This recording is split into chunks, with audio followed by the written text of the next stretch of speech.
Hello, everyone, and welcome back to the Gamers Lunch Break. I'm Bryce Whitaker, and for DV Games, I'd like to welcome everyone to this special edition here where we're going to have a special guest, Ryan Laukat from Red Raven Games. But first, let me bring on my partner in crime, Federico Tini. How are you doing, sir? Hello, everyone. Thanks you for having me on the show. So, doing fine, thank you. You know, it's a wonderful day here. Your hair is doing much better than my pandemic hair right now. You got any tips for me? Well, I would like to cut them down, but the beard doesn't let me do that. So, well, hey, everybody over here in North America wants to know, what are we working on? And I think you have a couple things you can kind of tease today.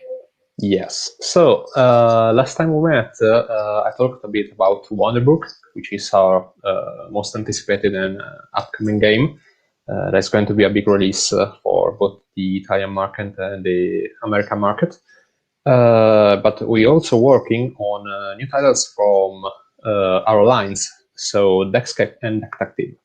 What I can say is that the next chapter in the Deckscape saga, that is Deckscape 9, will be set in the far away land of Transylvania. I don't know. Transylvania. So, I wonder what that could be. I would just go having a walk down the streets of the cities at night. There's some crazy people around that.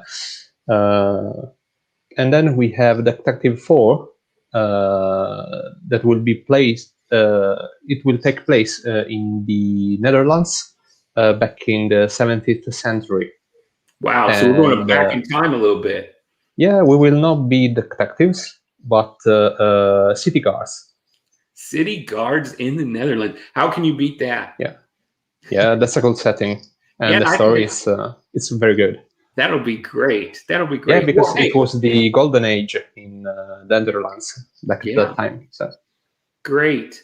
Well, hey, let's bring on our guest today. He is from Red Raven Games. He is an artist and game designer. You get the two for on the show here at Gamers Lunch Break. Welcome, Ryan Laukat, to the show. Hey, how's it going? Good. Good to see you. Good to see you. So, Ryan, let's start off with the easy questions. Where in the U.S. do you live? I live in Salt Lake City, Utah, in the mountains. Salt Lake City in the mountains, and you have an interesting weather report today, right? Yeah, so we talked about this earlier. It is snowing outside currently. That's how the weather is here, you know. It's like, it'll be hot. Like a month ago, it was pretty warm, you know. We're getting like 80 degrees, and today it's snowing, so. Up and Some down, crazy weather. Up and down, yeah. Well, Ryan, let's start off with what I like to ask all game designers. What game was it, or when was it, when you decided, I'm going to be a game designer? That was probably when I was, 10 or 11. After, I was starting to get into board games a lot. We were playing Risk a lot. And after playing that, my friends and I designed kind of a little war game. And that was the beginning of, a very long. Yeah, that was that's where we fell off the cliff. But I think a lot of people start, designing Risk variants or variants to board games they like. Yeah, history and wargaming are two of my parts. I have a history degree, and for me, I loved Risk. It was probably the first game I played. I watched my dad play it when I was 5 or 6 years old. But then it was Axis and Allies. And that is the point where I decided I was going to be a game designer, because I was making little parts and pieces to move time forward or back or add special abilities to each nation. So that Risk was the big influence for you. But you're also an artist. And I find that fascinating from a game design standpoint. And I wanted to ask you, When you approach a game design, most game designers would never think about the visual aspects of the game. That would be added on later. But as an artist, how does that play into your game design? Do you start there visually? Yeah, it's interesting. I have a notebook I take around with me and sketch out game ideas. And almost always I start with maybe I'll draw. The first thing I draw is the cover, actually. Oh, wow. Yeah, and so I'll draw sort of a 3D box, and then put what I think the cover is, and then I will draw out what the game looks like on the table. And this is before I have like the game mechanics even. I just have a slight idea what the game mechanics will be, but I'll sketch out that sort of the board and all the cards and what the players might have to sort of get me started. Wow, That's really nice. That's really cool. Federico, do you have a question? Oh, yes. I think this one connects with the question Brian just asked you. So how did you come up with the idea of such a vast world? So, because I don't think it's something that you can just start with an entire universe, a saga of games. It's quite a huge undertaking. So. Yeah, even when I was a teenager, I carried a kind of a sketchbook around, and I would come up with these different places and people and sketch them out. And I feel like I built the world over time. I mean, I had been throwing these ideas around in my head even 10 years before I designed the first game that really takes place in my fictional game world is City of Iron. But I had been thinking about this stuff for 10 years before I did that game. Wow. So you had quite a plenty of time to think about it. Yeah. Is this unified world? What's its name? So that world is Arzium. Arzium. Yeah, Arzium. Arzium. And that game world has there are a few games set in that world: Above and Below, Near and Far, Islebound, and the upcoming Now or Never. Now, Sleeping Gods, which is another game that we recently did, that actually takes place in a different setting. So there's a few game worlds. Yeah, that's really cool. I was going to ask you, as hold on. I need to ask this. So, are you going to expand the universe of Sleeping Gods with other games, or do you plan to leave it as a standalone game, a standalone universe? I think we will. I have already ideas about how to expand that world.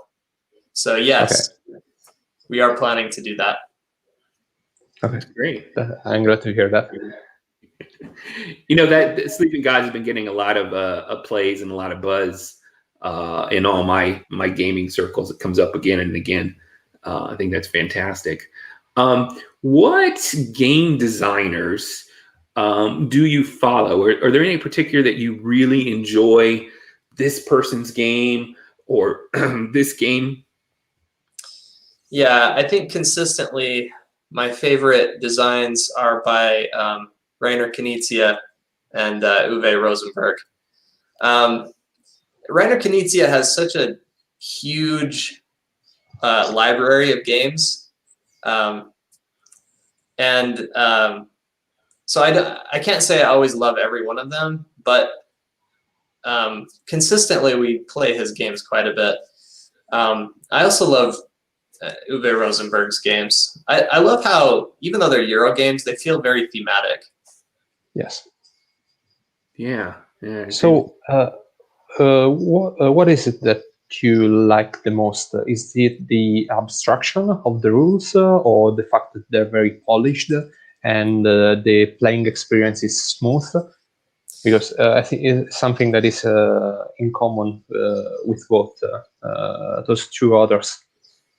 Yeah, I do think that's true. The play experience is very smooth, especially with Reiner Knizia's games, you know that every turn is going to have, it has weight, but it's never a super long experience. So often I can play it with, family members and friends that aren't necessarily into board games. They feel very accessible, but also interesting to me as a gamer. Yeah, I can see that. Like, I'm not a casual gamer myself, as a general rule, but like a game like 10 Days in the USA is one I can always take to family functions, and they'll play it. Oh yeah, yeah, those kind of games are great. It's a perfect gateway. I think that Rome also falls into that category as well. Yeah, I think so. Yeah, it's sort of in that same genre. At least I use Rome in that way. It's my go-to. So. Oh yeah.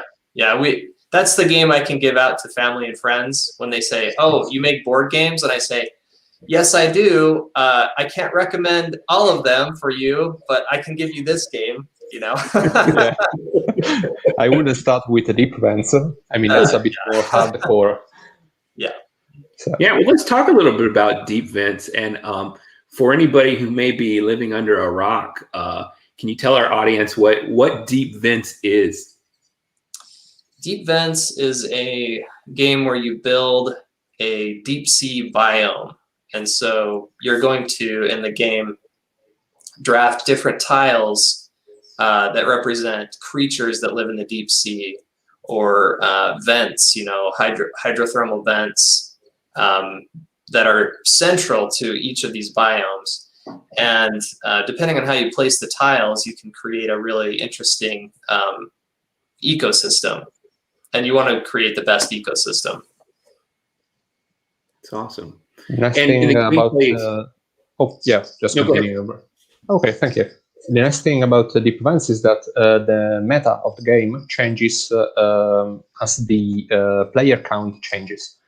So when you play at 2 players, you want to rely more on the economics of the game, on the engine you build. When you play at 4-player games, the interaction is really high, so you want to focus on the attack tiles because they are really strong in a 4-player game. So you have a different experience when you play it at a player count and then at another. So that's true. That is really interesting. It's quite dynamic with the different players, the different player counts. Was that an intentional part of game design, or something you saw in playtest, which is just a natural gravitation to the economy, or something else? I think it was a sort of a natural progression as we designed it. What's interesting is that there are, the game is balanced with each approach, because there are tiles in the game that one interesting thing about the game is because of the way the tile drafting works, the game sort of self-balances. So it can work in an economic focused game, or it can work in the 4-player more interactive game. But yeah, it was more of a natural progression as we designed it. Yeah, that's really neat. I love that little aspect where, player count changes approaches and in the natural evolution of how it's played. Let's talk a little bit about Red Raven. And last week we had on Jamie Stegmeyer and design. So you're doing everything. You're illustrating. You're in public. You're a publisher, and you're designing. Your days must be very busy. What is a typical day at Red Raven like for you? It is very busy. Now I should start by saying we had our 3 kids at home for the past year because of the pandemic.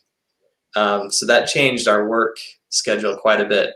But Mallory and I both, run the company and work on the games. So we sort of have to tag team. Like, it's your turn to work at Red Raven. I'll take care of the kids. Yes. So maybe in the morning, I'll start work. I try to work on art or writing or editing in the morning because my mind is fresh. And then usually in our schedule in the afternoon, I might take care of the kids while Mallory does some editing or business email type of stuff. It's tough because it's hard to switch between the different aspects of the company. It's hard to switch from like artist, I'll do some art, and then now we got to do some business email stuff. Now we got to go play test the game, which can make the day interesting, but hard mentally. Yeah, it's hard mentally to switch. You leave the zone, how it's called. Yeah, it is hard to get into the zone. I'd say that's the biggest challenge these days. Uh-huh. Yeah. So, but how did your lives change after the games you made met the international success they did?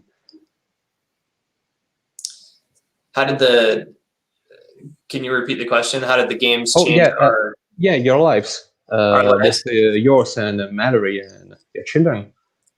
Yeah, for years I worked when we started Red Raven, I also worked a full-time job. I worked for my parents. They manufacture musical instruments. And so I worked at that job in the day, and then at night I would work on the games. And that was a very busy time as well. But after we published 4 or 5 games, I was able to go full time. And so, that was a lifelong dream to be able to make the games for a living. Although it was a slow process. It's hard to say, at this point, this was where it all turned around. It was more like every year things changed slightly, Yeah. until I found myself doing this for a living. So that's cool. That's cool. Savannah, one of our own game designers here, has a great question for you. Do you start with prototypes with Google clip arts like us mere mortals, or do you feel confident enough to start working on the art and gameplay kind of together? When I make the first prototype, I usually make a very rough version. So I'll sketch out some of the art, and most of the art isn't even there. It's usually like printed in one color. I like to print in blue. So like the first prototype is just blue. After if we play that first prototype a few times and it's working, then I start on some art almost immediately. So even maybe the second or third iteration of the prototype will have quite a bit of art. It won't be finished. It'll be kind of rough, but I like to start with that sort of visual idea of the game while we design it. It feels like an anchor that helps us design the whole thing. Also, it helps setting the mood of the game, I guess. Yeah. I think the way we do it is maybe a little more like how video game studios work. When a studio designs a video game, they usually start with programming and with design and with art all at the same time. And I would say we work in a similar way. Wow. Let's talk a little about playtesting. Like Jamie Stegmaier has a very extensive playtesting program that involves 3 different places in the game, 3 different groups of people. How does playtesting work at Red Raven? We do, well, all prototypes start with Mallory and me playing them. We play a lot of them together. And then when we move to the next phase, we have other people that we know and people at our company play the game. And then depending on the game, we might go to very wide play testing. So for Now or Never, I put it on Tabletopia and asked for volunteers, and we had quite a lot of people play that one. over a few months. So it was really helpful. There are certain games that that game especially needed a lot of play testing because each player plays a different character, and the characters are asymmetric. They have different powers, and so balancing that was difficult. And you really need a wide group to play that, to balance a game like that. Yeah.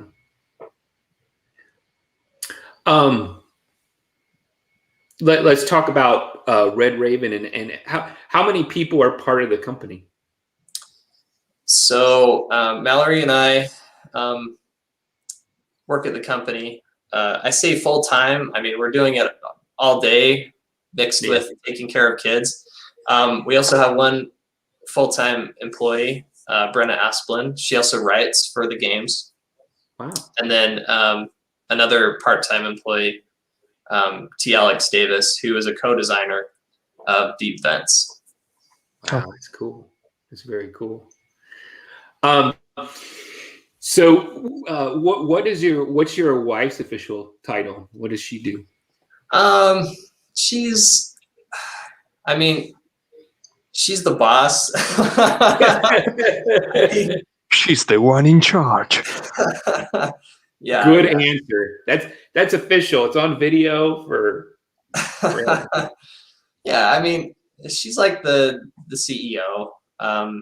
She's the head editor.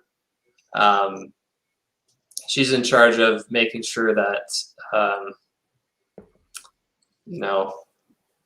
we're not missing things, or she'll make decisions on products, like what the product should look like, and how easy it should be for the player to get into. And then I'm just you're just doing whatever. Game design, layout, play testing. You're just hanging out. Yeah. Yeah. Playing World of Warcraft, that's what I do.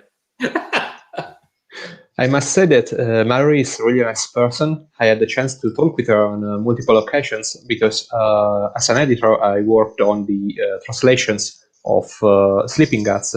And sometimes you have some weird terms that you don't know the etymology, and you need to translate them into a foreign language, right? Such as Italian.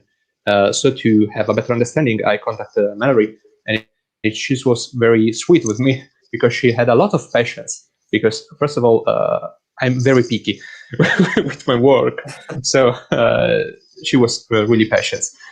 That's great to hear. Thank you. We definitely want to have her on the show, and we can talk a little of the business side with her. For folks that don't know, it's kind of a childcare situation why we couldn't have you both on. But we definitely want to talk to her. So please convey that to her as well. Yeah, absolutely. So, what games are you playing right now? What's out there in the market that you just love? Is there anything in particular? Well, lately, to tell you the truth, we've been playing a lot of old stuff. Let's see. We've been playing.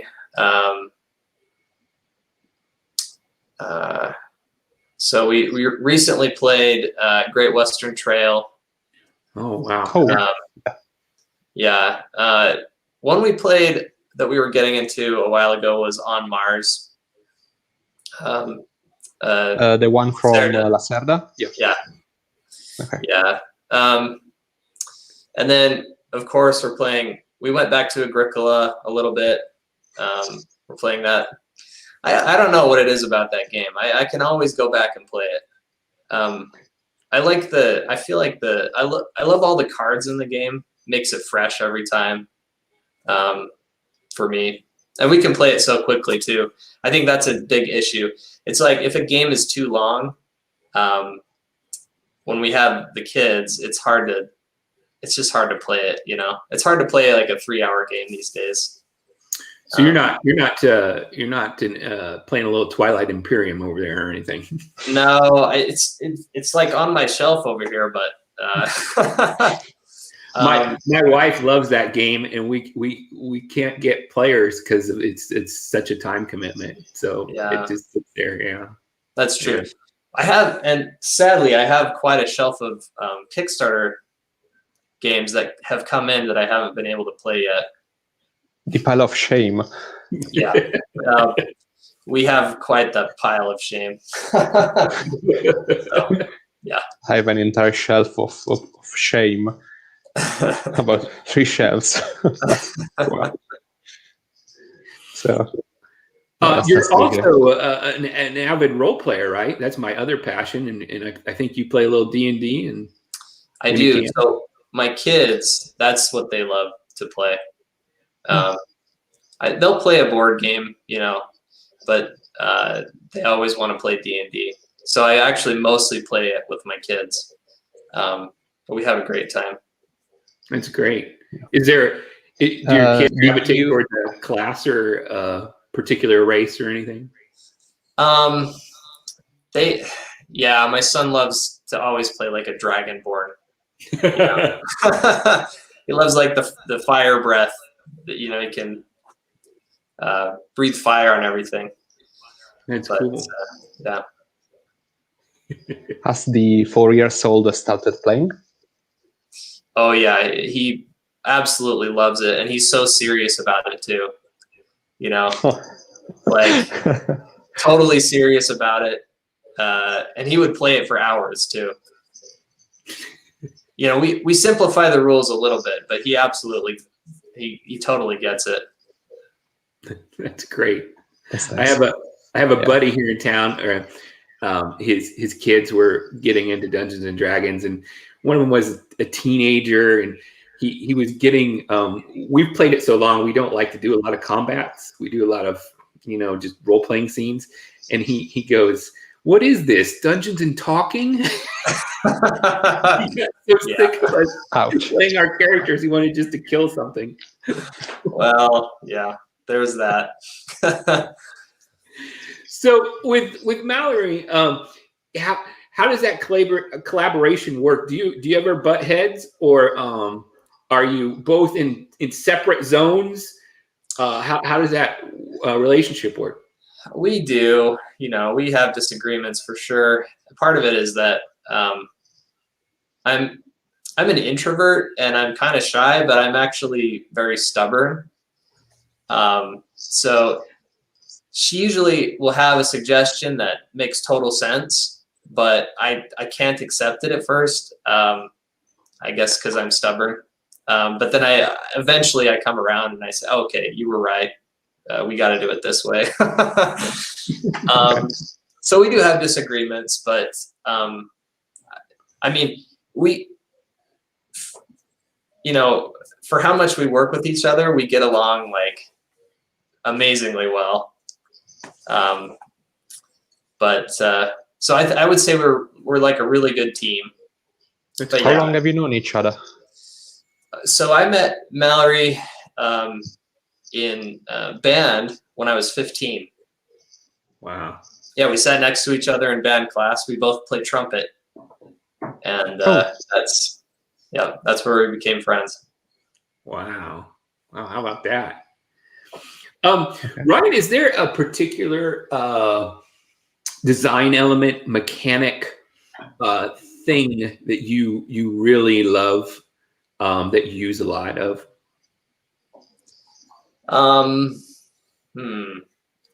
Yeah, let's see. People that play my games would probably say set collection, but I think the thing that fascinates me most as a game designer are multi-use cards. Okay. Or multi-use resources. I love games where, and I feel like I should try to use that more, but I love games where you have a hand of cards and you can use it in different ways. You can use this. I could use this card as money, or I could use it, for its ability. That's probably my favorite mechanic. Yeah, that is really cool. As a matter of fact, there was one question I would love to ask you. That was, if you were to move out of your genre, your comfort zone, which kind of game would you like to make? I would love to make a heavy 18xx historical game. Oh, Wow. you just made Bryce happy. No, I like a historical. I love. I have a dear friend, Alan, who's tried for years to introduce me to the XX games, and I played one, and we played 4 hours, and I won, and I was still like, this is too much for me. Yeah, but yeah, that's really cool. yeah, Yeah. You know, it doesn't even have to be like a train game, but like a very historical game. Maybe like U.S. history kind of a thing. The thing is, I always try to. I'm always excited about that, but it doesn't really fit the Red Raven brand. So I always have to like push those ideas aside. There is a very old game that I love. It's old, bulky, detailed, takes forever, but it's Republic of Rome. Have you ever played this? No, but I have seen that one. Yeah. Yeah. I can't ever get anybody to play it because it's a 5-hour event. But our group calls it Die Scum, is its short title. And you can make these proposals, and you don't even have to make proposals that are actual laws in the game. You can start saying, I propose to call this player some name, and everybody's taking a vote on it, and it goes off on these tangents, and you're trying to kill off each other's Roman senators, and then like a plague will hit and wipe out 2 or 3 Roman senators in your faction, and you were winning, and you're just done. It's like luck and strategy and just being mean, and all of it comes together in this very historical moment where you have to preserve the republic, but you still want to be the one that wins. And it's like that. It's old school. It's deep. Yeah, I love negotiation games like that. Yeah. I think we have a lot of common voting, a lot of interaction. That sounds fun. Yeah, that's cool. Let's see here. I think I have a friend of mine that got stuck in a game of Europa Universalis. I don't know if that makes any sense, the name of the game, but it was stuck for something like 10 to 12 hours for one game. Yeah. And it just blew my mind when you told me about that. So yeah, that's intense. Are you a fan of the old Avalon Hill bookshelves games that had a long playtime? So I haven't really played many of those. That was a little before my time. Yeah, that's cool. Well, what are you working on right now that you can tease? Tell us as much as you want to and get everybody super excited. Okay, so the game that we're working on right now, that we've been working on for quite a while, is Now or Never. It's the sequel to Near and Far and Above and Below. This one is it was inspired by my love of Heroes of Might and Magic 3. Oh, okay. So it's like Heroes of Might and Magic 3, the Euro game. So in the game, the story is there's this place, this village that you used to live at, but these monsters came and you had to run away. Well, now the monsters they're starting to grow weak. It's 20 years later, and your job is to come back and rebuild the village and find all the villagers that became refugees and bring them back to this village. And you have a special character, and each character is different. They have different powers, and you can level them up and get different equipment. And you go around fighting monsters to save villagers. But you also can hire these specialists that are sort of public actions. Okay. So if I have a specialist that you really want to use, you can pay that specialist, and then I will earn the money for it. And so there's a lot of there's a nice level of tension and player interaction there. You know, like, oh, I'm gonna hire this specialist because I know everybody else wants to use it, and that'll earn me a lot of money in the game. So I love that aspect of it, and honestly, it's been one of our favorite games to play test. What's the playing time? It's about it's similar to Near and Far, you know, 90 minutes to 2 hours. Yes. There's a basic mode that doesn't have stories that I recommend players play the first time they play the game without the stories. And then if you want to play a campaign, there's a 6-chapter campaign you can play. And in the campaign, what's cool is in chapters 1 through 3, you play on one board, but in chapters 4 and 5, you flip the board over, and it's like a big underground cavern. Just like in Heroes of Might and Magic 3, they had the overworld and the underworld you could go. And so it's just like that. There's like the huge cavern, and it's a different map with different actions and monsters and stuff so I like that it has both elements in the game. And players, you build a little village on this town board, and there's an above ground version, and when you flip it over, there's the below ground version. So there's like a cavern that you're building a village in. That's nice. Are you recruiting troops to your character's side, or? So that's the one thing that's not like Heroes. So in Heroes, you have the big armies of different creatures, and in this one, it's mostly your hero that's doing the fighting. Okay. So you're getting weapons, and you're getting new spells and new abilities and stuff like that. Each hero has health and mana, and you can spend the mana to perform special attacks and special abilities and stuff like that. That's cool. Okay. I have to ask you one thing. That is the most upvoted question on BGG. So, after Above and Below, Near and Far, why now or never? Well, I'll tell you what. People got really upset about the name. No, yeah, I've seen that. And the reason is we had a big list of names, and that one fit this game better than any of the other ones. And it is a memorable idiom in English. Yes. And that's sort of some of the strength of Above and Below and Near and Far, is those are very recognizable idioms that you would hear quite a lot. Now or Never is as well. And it fit the game really well, because in the game, the idea is that you've left your village because it was too dangerous, but now it's growing safer again. And